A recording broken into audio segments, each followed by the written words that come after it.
રઘુનાથપુરના ભક્ત હતા અરજણ ભગત, અને મહારાજ તેડવા આવ્યા હતા, લઈને ગયા હોતે, પણ અંતકાળે એને આ બધું યાદ આવી ગયું આ લોકનું. એના દીકરીના ખેતર ઉપરથી મહારાજ આપ્યું. મહારાજ થોડાક વિચિત્ર તો ખરા, કે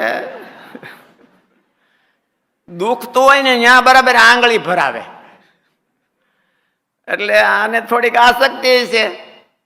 એટલે ત્યાં દીકરીના ખેતર ઉપર ત્યાં વિમાન હાક્યું, ત્યાં બધા પંખીડા ખાઈ જતા હતા બાજરી.